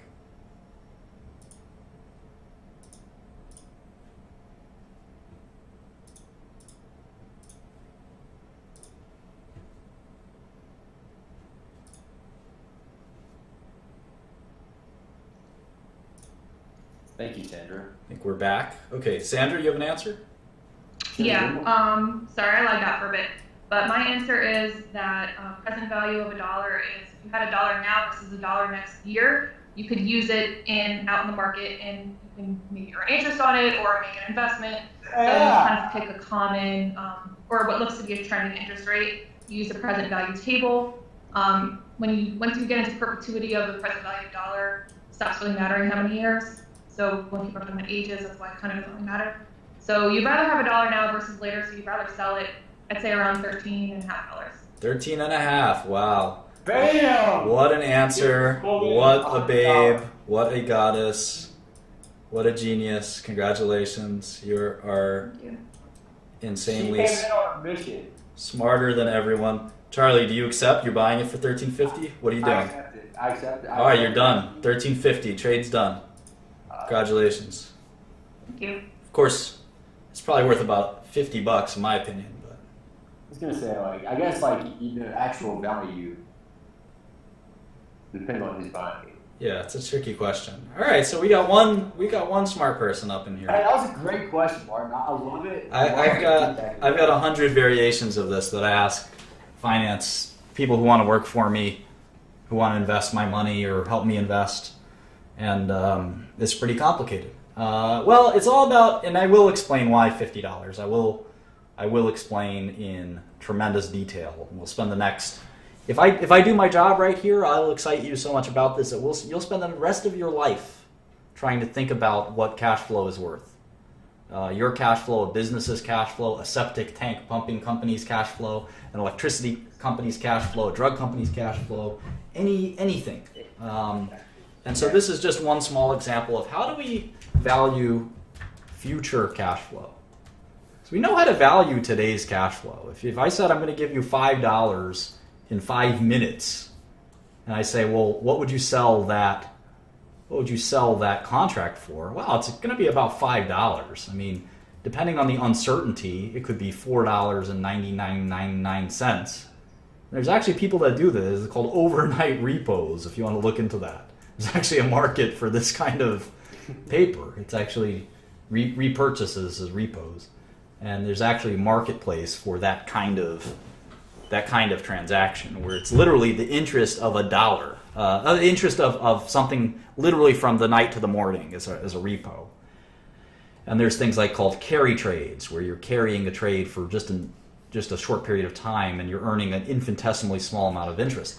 Obviously, it's easy to determine the discounted value of something in a short period of time. But what if I told you I was going to give you $1,000 in 10 years, or I can give you $100 a year for 9 years? Which one's better? I'd prefer to start receiving the money now. Well, this isn't as you can imagine. This isn't a guessing game. This is not. This is something we can actually calculate to extreme precision. Okay. With so, like, are you going to use like a 7% return on the $100? we could use any return we want, and that's the great thing about it. Is we could say, well, what if we don't make a return? What if we do make money with the $100 a year? What if we, et cetera, et cetera? What if there's inflation? What if there's deflation? All these things we can actually get an exact answer, and that's what finance is all about. This is literally the discipline known as finance. Let's get down to it. Yeah. Let's explain this $1,000 or $100 Cool. a year.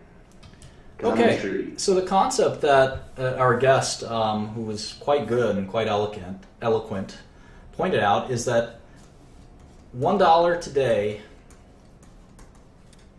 is usually worth more than $1 tomorrow. Not just usually, almost always. Hell has to freeze over for $1 to be worth less today than tomorrow. Why? And the answer to the $1,000 question and the answer to the $1 question all lies in this concept. It all lies in this kind of concept. Why? One, someone said inflation. Okay, I guess that's true. We could talk more about inflation. The better answer is Akil's. It's opportunity cost. Or just say opportunity or investment potential. Same way molecules have potential energy. If you had $1 today, let's say it's Monday. Let's say it's Monday, January 1st, 2016, and you had $1,000 versus Monday, January 1st, 2019, and you have $1,000, which is the better place to be if you're an investor? Well, you'd much rather be in 2016 because you can invest that $1,000. And let's say you make a 10% return per year. Well, in 2017, you would have $1,100. In 2018, how much would you have? $1,210, right? And in 2019, how much would you have? Gosh, my math is terrible. 1,341 or Yeah, something like that. I think that's right. You would actually have $1,331 in 2019 versus $1,000 in 2019. So the ability to invest the money and earn a return is why $1 today is worth more than $1 tomorrow. But how much more? And why did we pick 10% here? Why not 20% or 3% or 1%? I mean, it depends on the kind of return you get. And what about negative percentages? There's a such thing as possibility. There's a such thing as deflation, right? So we have to think about all of those things. And this is what finance is all about. We toss and turn about this. We toss and turn about all this stuff. What about risk? What a fantastic point. Danny Argueta, you are a special person. That is the most important thing, in fact, is risk. And we'll talk about that soon. Risk. So we got inflation, opportunity, which is risk. It's not a third thing. Opportunity and risk are the same thing. And we'll talk about that in a minute as well. So this is really it's kind of a very theoretical part of finance, and I love it because it's almost philosophical even. It's almost philosophical. And what's so philosophical and theoretical about it? Well, we know that $1 today is worth more than $1 tomorrow, but Apple has that exact issue. In fact, every stock we're ever going to look at, the concept is $1 today and $1 tomorrow are something to think about. So if Apple makes $18 billion a quarter, that means they make what? $70 billion a year? And if they make $70 billion a year, we can actually discount that and add it up. And we'll talk about that in a second. But keep the Apple example in mind.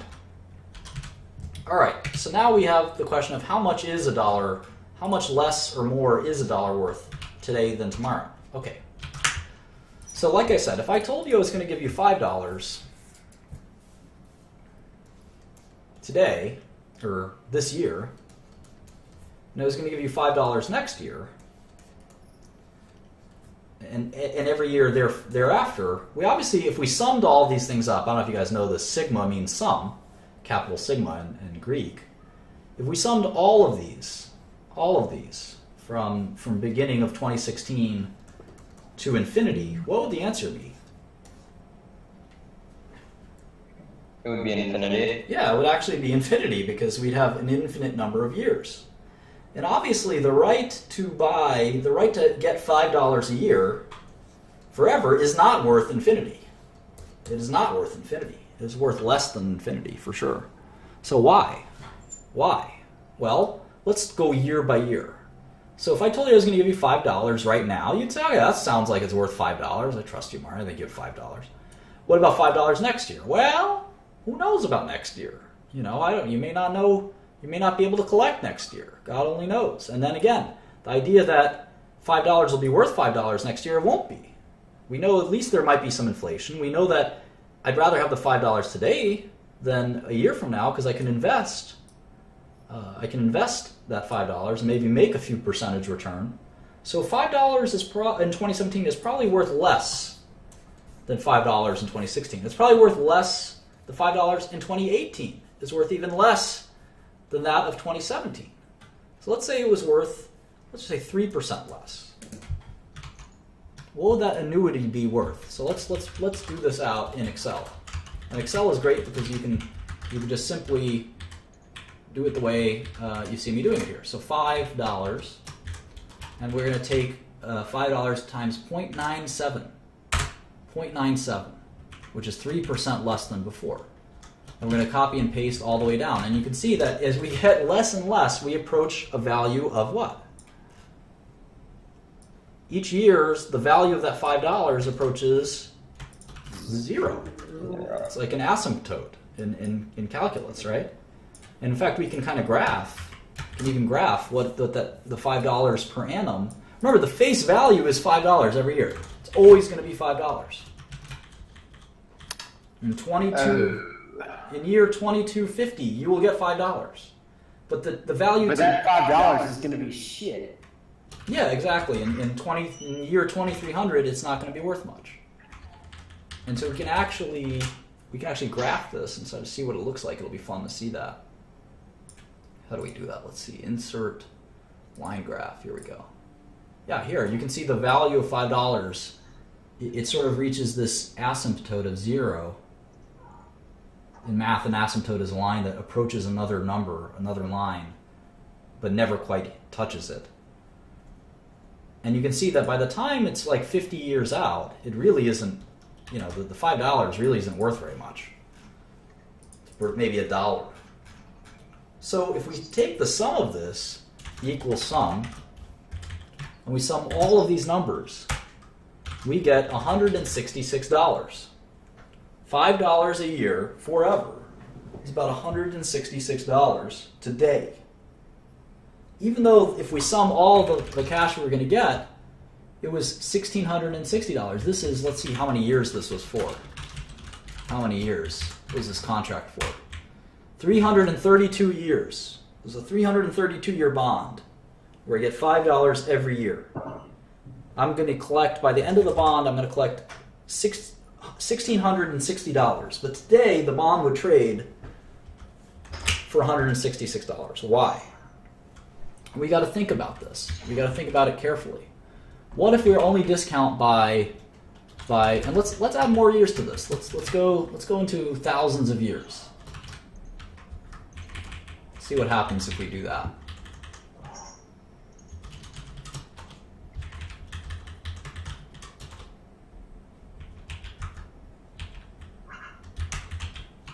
Hang on.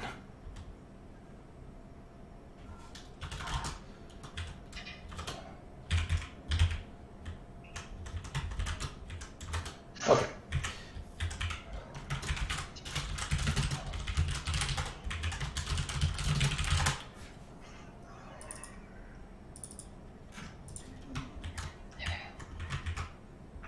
Great.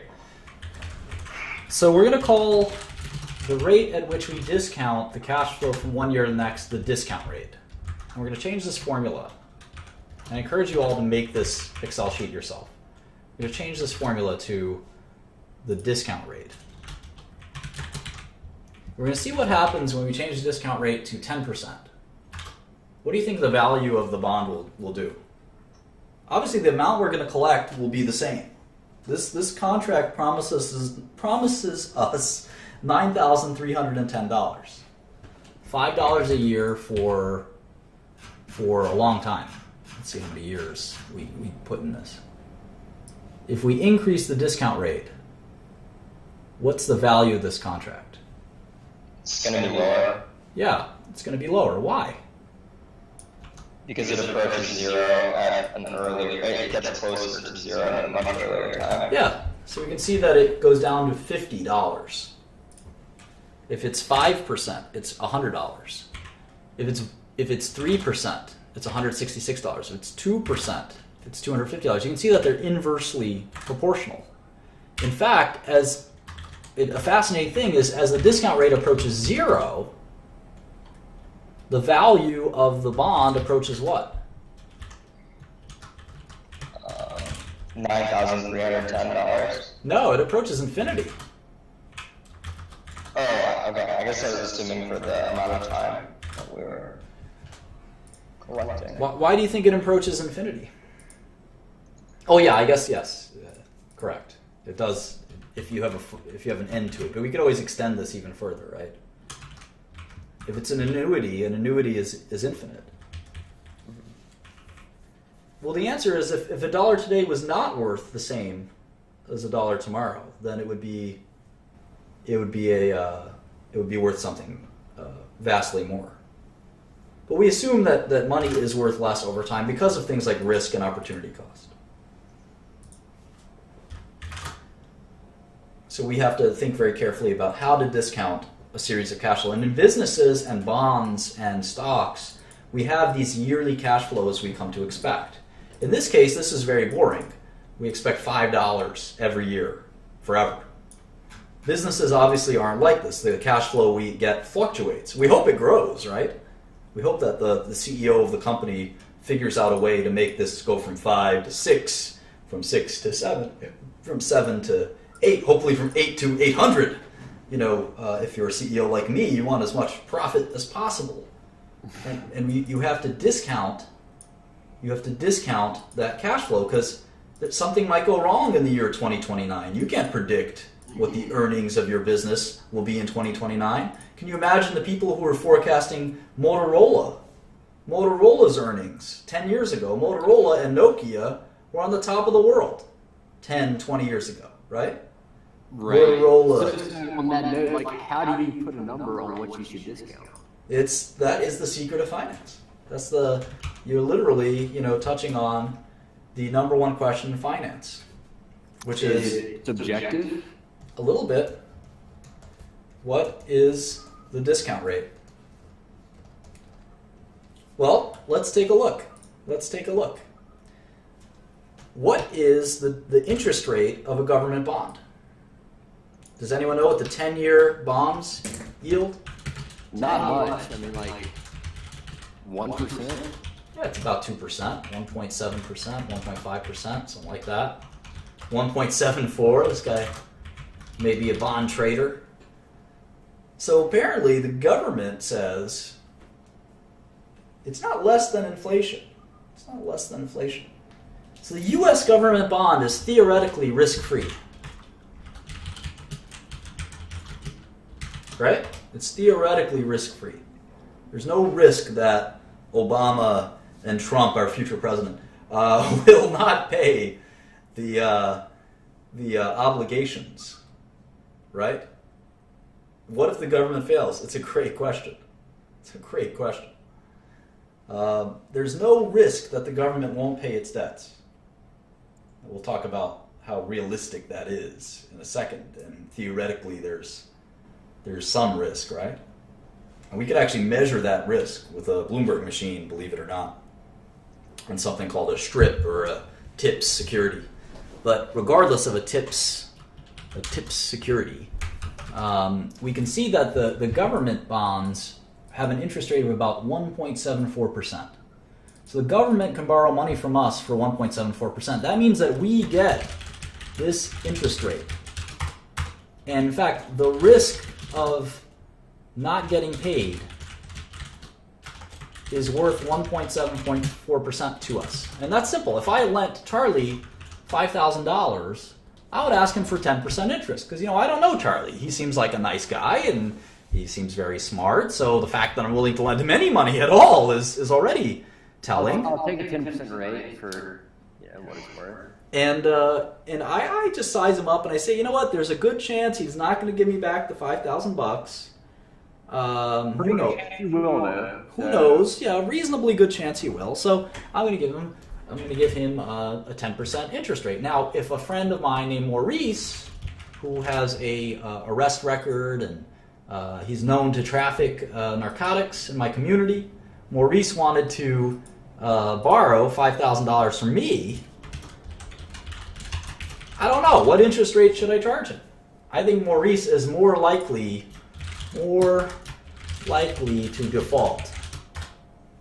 More likely to default. I'd be taking like quarterly payments of 9% interest. Yeah, I think I'm gonna charge him a higher interest rate because I just don't think Maurice is gonna pay me. In fact, there's probably no interest rate that I would take. It's not a black or white thing. There's let's give him an Albanian name.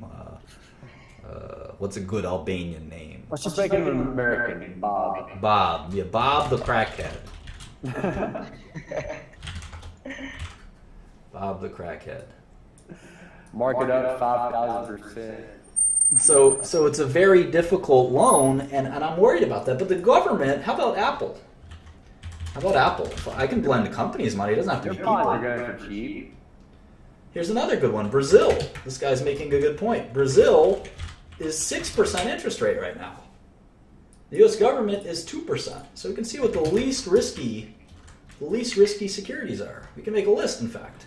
U.S. 1.74%. Brazil 6%. Apple, I think, is borrowing money at 2%. I can look that up with Bloomberg, which I'll log into in a minute. The Bloomberg login. My loan to Charlie is 10%. My loan to Bob is 50%.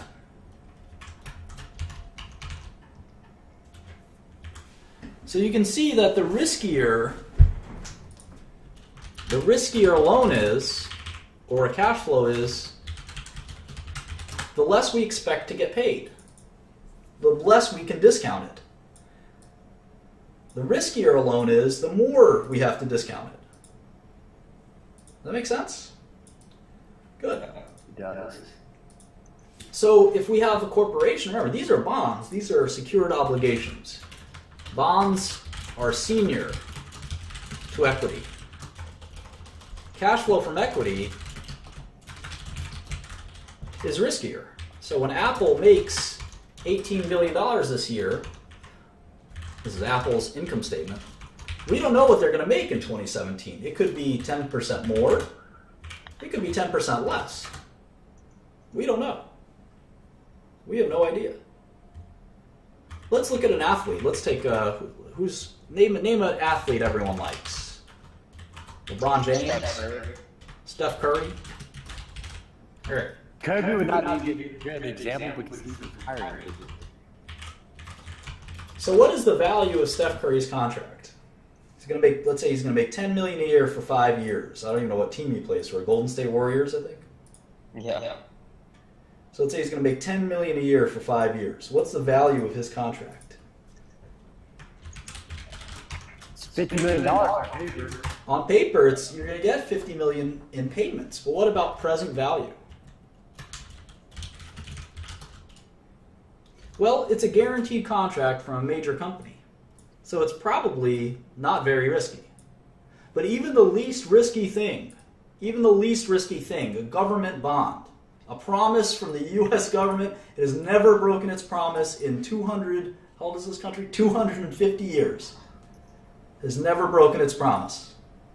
It is not about to break it soon. That's the most ironclad, at least for bonds, it's never broken its promise.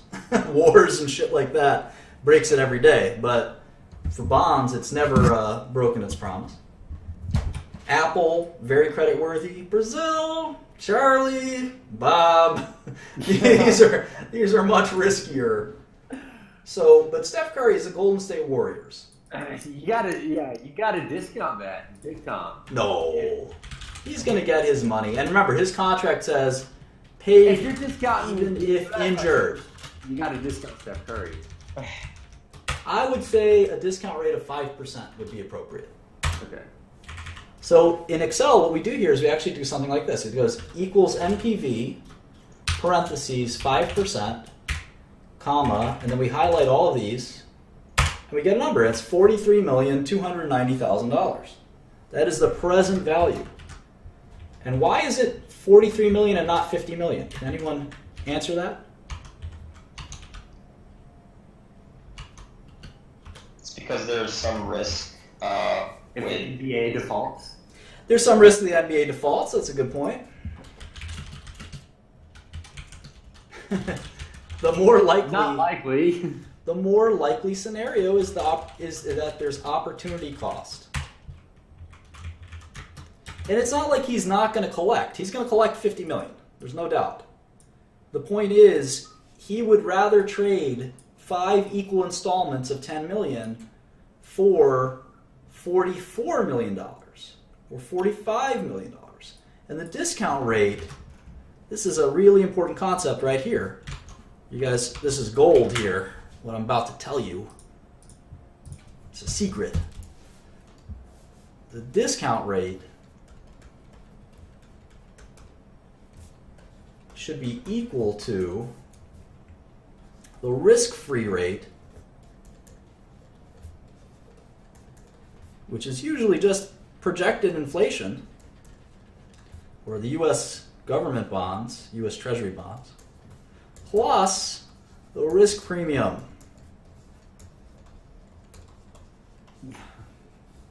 So what is that? What does this mean? Well, all securities have the same inflation risk, right? Bob and Charlie don't have any different inflation risk than the U.S.'s inflation risk. Brazil has its own inflation risks, right? But there's some risk amount that we're going to assign to everyone, right? Like the U.S. is 1.7%. Then we have to add a little bit more risk. So in the case of Steph Curry, we're going to say, all right, well, government bonds are 1.7%, so it has to be more than that. So it's going to be some percentage more than that. And it's going to equal some percentage. And we've decided arbitrarily, right?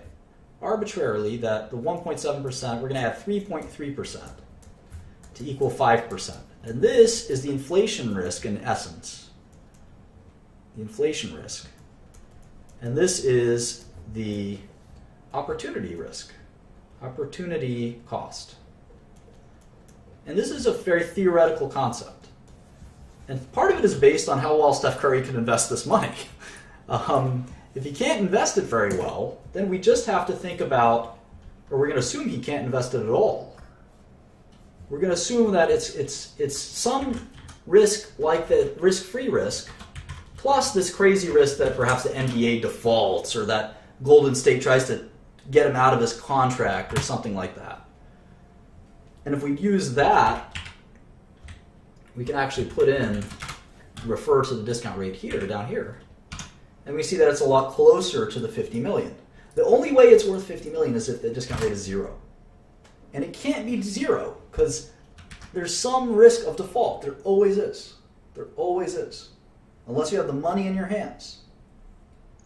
And there's a lot of money to be made. This is a good question. Which would never happen because the risk is irrelevant. A lot of fortunes are made. A lot of fortunes are made and lost. In fact, I would say most fortunes are made and lost because someone correctly predicts that a very unlikely thing happens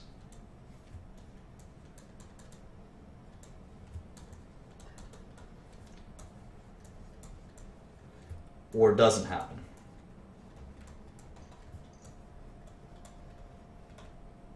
And that's sort of a big crux of finance. A good example is Warren Buffett with Coca-Cola and American Express. And many of other Buffett stocks, he paid a large price for. They did not seem to be cheap stocks when he bought them. They traded at 20 times, 30 times earnings. But he correctly predicted, and you could have bought other stocks for 15 times earnings. But unlike these stocks, he correctly predicted that they were not default, they would not be risk to these assets. They were too protected by their brands and things like that. He called them moats. That 20, 30 years from now, Coca-Cola would still be selling more Coke than they did the year before, American Express, etc., etc. And then the opposite is always true. a lot of people value a company for 15 times earnings. They say, well, there's not much risk that those earnings don't happen. And they're wrong. Sometimes things happen to earnings. A good example is a company like Best Buy or Valiant or other companies where earnings look really good and then all of a sudden they look really bad. And you're left having paid a price that reflects that the earnings are going to be really good forever. So I hope we learned a little bit about finance today. There's a lot to digest in this whole risk and sort of analyzing a dollar today and a dollar tomorrow. All these things will take a lifetime to learn. I think I explained them briefly. I introduced you to the concept. When we do this again, we're going to actually use Blockbuster Video, a good example. Blockbuster Video. Even Netflix, who knows? Is Netflix tomorrow's Blockbuster? Doesn't seem like it today. Back then, you would have never thought Blockbuster would have gone bankrupt. All of these things come and go, and the price we pay for things is very important because it implies a discount rate. And we'll learn all about these things. Next lesson, we might do it in terms of formulas. This is the present value of an annuity happens in this formula. We can also do something like this. Or there's different formulas we can use. And eventually we're going to work our way up to something called a discounted cash flow or a discounted dividend model, which we basically did with Steph Curry. It's a more technical version of Steph Curry's present value that we calculate. And remember, in Excel, you could just do equals, NPV, discount rate, and then cash flow series. That's how you do it in Microsoft Excel. I don't know how to do it in any other application like Google or whatever. So again, you're going to spend a lifetime thinking about the way to discount cash flows. That is the essence of business, finance, and investing. I can't teach it to you in one lesson because it's going to be a lifetime of experience and learning. And that's what, in essence, all of investing is all about, is what is the risk to your cash flow. But we can go back to public companies like Apple and do some more forecasting and see kind of what likely is going to happen to investments in public companies and private.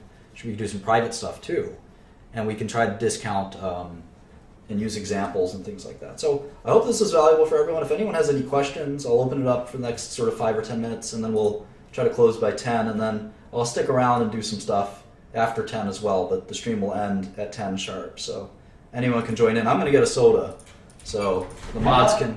That was a great, really good, I guess, fundamental explanation of cash flow, so I appreciate it. Good stuff. Yeah, thanks Sure. a lot, Martin. This is very informative. Feel free to dial in some people so we can get some questions while I go get my soda.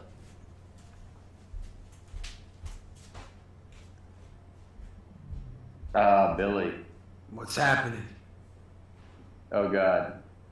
What's up, dude? I just invested all my money. And Shkreli? No, he was saying how what's his dick did Coca-Cola 30 years and was like it's gonna grow for 30 years, and I was like that's awesome because who would have thought Coca-Cola would grow that much? And I did the exact same thing in hold on. Oh, Little Debbie snack cakes. I think they're gonna grow exponentially every year. Okay. So I put $40,000 in Little Debbie snack cakes. I think this is good for me. I'm excited. If anyone would know his snacks, it'd be Billy the Fridge. Anyone else? Little Debbie's it's a good name brand. I commend Billy the Fridge's investment. The Billy the Fridge snack cakes. Starbucks. We talk about Starbucks a lot. We did a discounted cash flow for Starbucks recently. Martin, I see that you're big on finding the companies that are high PE that are still cheap. So is there a reason that you're attracted to these? I mean, the lower PE, the better. Less I have to pay to buy a company. It seems like you're it seems like you're interested in the ones that are high PE, but still are cheap. Yeah, I mean, so I think working at a Tiger Cub, all Tiger Cubs have this view that it's not about PE. It's just about what's the present value, and high growth companies definitely. It's young Shkreli in the building. Dun dun dun dun. Unbelievable. High quality companies often have high PEs, and that's why they have moats that protect them. Yeah. You know, Coca-Cola is always traded at a high PE, but it's always going to have its moat. As Coca-Cola will be here 30, 40 years from now. I mean, you can bet your bottom dollar. In a world where there's very few certainties in this world, right? We don't know what the biggest computer maker is going to be in 20 years. We don't know what the biggest social network is going to be in 5 years. But we know Coke's going to be here. We know American Express is going to be here, most likely. We'll see. PayPal's coming around the corner. And we know there are some things that we can rely on as brands, right? Toothpaste. There's no technology that's going to change toothpaste in the next 20, 30 years. So we can value. It doesn't mean you always buy Coca-Cola or Procter & Gamble. It means that if there's a discount to those stocks because of some crazy thing that's happening in the world, you can take advantage of that discount. So IBM is a good example. IBM is trading at like 8 times earnings, and Buffett loves it. I don't know anything about tech, but if there was a 3% discount rate that went to an 8% discount rate for Procter & Gamble, I'd buy Procter & Gamble. And all of these things are pretty complicated. We'll get into it more and more and more. Reese? So I pretty much understood everything except for at the very end I was a little confused. So is the discount rate like the number that shows like an asset's value after you calculate the risk involved, or? Discount rate is how much you discount 1 year's cash flow from 1 year to the next. It's like I said, discounts should Actually, the present value of future cash flow. Yeah. Ish. Discount. Is that young Shkreli? Yes, of course. In the flesh. Hilarious.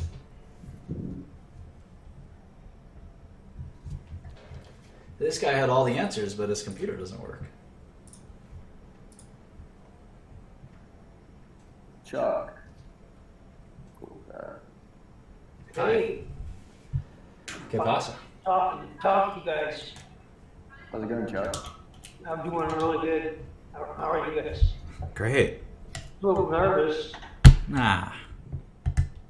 Yeah. Just a bunch of kids in here. Mr. Shkreli himself. Ah. Good to talk to you. What's up? The reason I jumped in is it's a little off topic, but there's a story going around it. You got killed by in a drive-by. Turns out I'm still here. Crazy story. Oh, hey, Martin. Hi. Great presentation. I'm a fellow Zicklin graduate. And that was really great. I wanted to take a little off topic and talk about like the macroeconomics. No. And the picture that we have down. Are you willing to talk about that? What gives you the right to take my show and put it in a different direction? We have 13 minutes left to questions. Hi, Martin. Hi. Hi, I have a question. Right now, for the biopharm market in America, for you, what is your discount rate right now? Oh, that is a good question. Good question. Yeah. So drugs have very low discount rates typically. You have obviously your inflation, but typically it's like 3 or 4%, discount rate, because typically, I'll give you a funny example. Most people who start a prescription drug continue to take it for years and years and years to come. They're like annuities themselves. I take one prescription drug. I've taken it for literally 14 years in a row.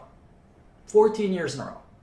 That is as close to an annuity as you can get. That's better. I've only been a T-Mobile customer for 9 years. So for pharmaceuticals, what do you take? You take Limitless? Yeah, I got that Limitless. But the point is that it's a great business because you have your customers. They come back every month. Every month they come back for the same drug. So there are risks. So you have to know each drug is different. If there's a competing drug coming out that is going to take a lot of market share, it still usually is not going to affect cash flow that much. If there's a cure coming out, then you have to discount a little bit more. And that's happened a few times where there was like a vastly superior drug that came out. Vastly superior. Then you have to take a higher discount rate. Sometimes the discount rate is actually very low because you're planning on price increases, if you know anything about that. Sometimes you can plan those in advance, and you have very low, potentially even no discount rate. Then you have your intellectual property, right? So you inevitably have an end to a drug. Drugs are very unusual. It's like no other business. You lose your monopoly eventually. And you fight and fight and fight to make sure you keep your monopoly forever. But eventually you completely, your patent is broken, and the drug goes generic.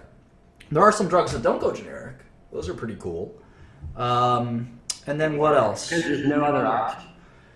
Well, they can't. The drugs that don't go generic are the ones that the FDA hasn't made a way for it to go generic. If that makes sense. When a company, when a company's brand, since once they go off patent and they go generic, isn't the whole idea for them to ideally make a subsidiary to kind of be the top dog of that generic, right? Because Yeah, you definitely want to hold as much of the market share after the generics as possible. But typically, a lot of the big companies just give up and just let the generic market do what it does. Yeah, it's usually like a 3, 4, 5% discount rate, Quentin. So it's pretty low. Once you have a drug FDA approved, you just sit there and let the cash pile up, basically, until your patent expires, at least. Young Shkreli, I see a pen in your hand. Are you taking notes as you talk to Martin? He doesn't need to take notes. Nah, no. Who is this guy? He's the boss. Hello. So this might be for your next class, but I have a question about like dividends and pricing in stock. Is that a fair question, or would you prefer that? I mean, obviously, we didn't cover any of that material in this session. It sounds like you know a lot. You know a lot about finance. Are you a finance student, or? I'm an econ major. Yeah, I mean, you knew a lot of I saw you typing a lot of the comments. You were spot on. We will talk about dividends and kind of theoretically, if a company doesn't pay any dividends ever, is it worth anything? That's something that is a pretty good theoretical question. A lot of the books would say no.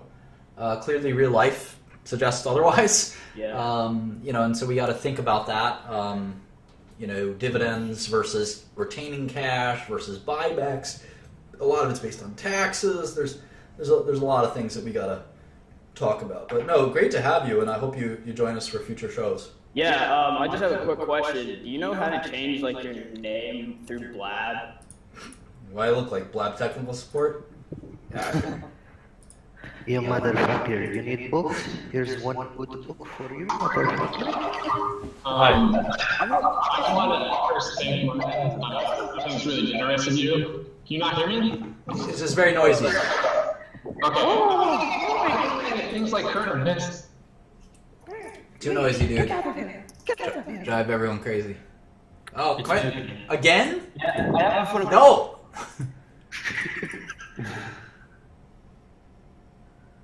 Don't do that. Filbert? Wow. Okay. Hey Charlie, I'm not in a talking mood. Maybe next time. Your mic's off, Filbert. We can't hear you. You talking to me, Shkreli? Yeah, I seem like you want my dick, bitch. I'm just curious to know, like, about you. I thought you were like a joke until I started hearing you ask good questions. I'm a real ass nigga. Don't worry about it. Hi, Hunter. Hi, Hunter. When's the next finance class? I don't know. I kind of do it when I have time. I just watch my Twitter, and then I do record these, so so I am able to upload them. I have you on tweet notifications, so whenever. Yeah, the first one has been recorded and uploaded, and this one will be on there in a few minutes. Right. Thugs have feelings too, according to Akil. They did.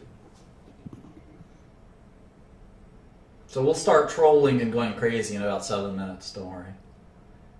I was really afraid to stand by. Your mic is off too. Why is like 60% of people's microphones off today? I don't understand. No, I'm not going to 1 second you. You 1 second for me. Just hold on 1 second. Solid. It's not a bad thing. Okay. I was wondering if things like which presidential candidate is going to win, or like Syrian refugee crisis, does that affect like rate or Sure. risk? Sure. Yeah, I think Democrats would give cash flows across the world a higher discount rate. Republicans would give them less. I mean, taxes and other things like that would shift dramatically. Over extremely long periods of time, I don't think it matters much, but political stability, hugely important in forecasting cash flows. Venezuela, Argentina, I mean, half these countries have a new currency every 5-10 years. You know, Ukraine, could you imagine having Ukrainian cash flow? All right. All messed up here on Blab.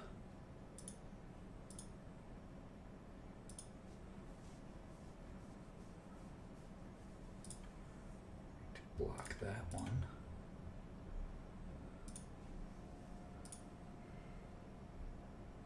Yeah, government geopolitical risk, I think we call it geopolitical risk. Okay.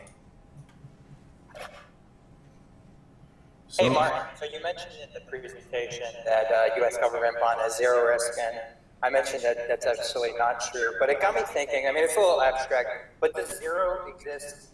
Does zero risk exist? Like, can that even... We'll have multiple lessons on that. I've spent my whole life thinking about this concept, and I think there is an answer to it. I don't want to share it right now, just because it's too complicated and sort of mystical even. It's almost like a religion to me. I don't know that zero risk exists, but I don't think that's the question one has to ask. I think risk to cash flow is less about perceived risk and it's about actual risk. So if something doesn't default, did you ever risk anything? I mean, discount rates are really kind of very theoretical in a sense, right? I mean, if a bond is paying you $100 a year and you say, my bond to Maurice, the street guy, versus my bond to Charlie, the business owner, well, what happens if Maurice does pay you? Then it doesn't make a difference, right? You might think you risked something, but if you got the money, it wasn't technically a risk, and we'll talk about that in the future.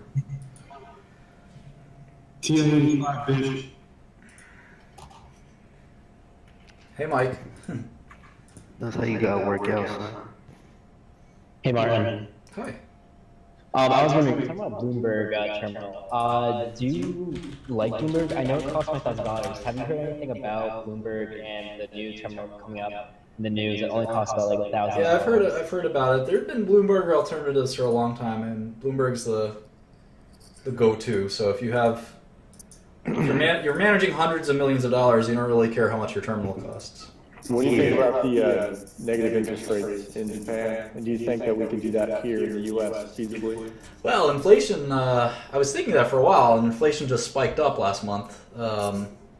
So there goes that idea. But sure, I mean, negative discount rates, that's a concept we can talk about someday. Yeah, absolutely. Do you think that's anything that could even be, I mean, what do you think would be the ideal situation where we could... That's Illuminati top secret stuff. When you have cash flow at a negative discount rate. Think that through. It's not possible, is it? Or is it? All right, Daniel. I think your mic is off. We have just 2 minutes to go. And don't use the B word. It'll get you sued. Mark, what would you say is the most important thing about running a business? I don't think you can encapsulate it in one soundbite. When are we going to pay for the issues that we had in 2009 and 2008 that we never fixed? When you graduate from broke. You're done. You're done. You're done. Yeah, so that formula you use in Excel, you know how I said 43 million instead of 50 million? Is that assuming like you could get the first 10 million and then it defaults and you don't get the rest? Or is it so like, you know what I mean? Nah. Not exactly. Maybe just like go over it a few times. I think it'll sink in. It's like basically what is the value of those cash flows if you were to receive them in that order? What's the present value today? If that makes sense. All right. It's definitely, it takes a little while to sink in. You'll get it. I have faith. Or not. Not everyone has to pass the class. How about again? So this was about U.S. government and the default rate. So have you looked at the recent accounting papers that the U.S. government just released with their assets and liabilities? Student loans are 32%. Well, those aren't. Are those federal? Those are assets. Oh, I see what you're saying. Over like $17 billion or $17 trillion in liabilities. How would you count large difference? I'm not a macro analyst. There's certainly a possibility that the government defaults. I don't think it's likely, but yeah, it's a good question. Macro analysts look at country balance sheets all the time and decide that a country will go bankrupt. People did it in Greece and Ukraine and made a fortune. So you can certainly, Japan is another example. You can certainly look at countries and decide they'll go bankrupt and bet against them. Anyway, thanks so much, everyone. 2 hours is up. I really appreciate you joining in, and we'll see you next time.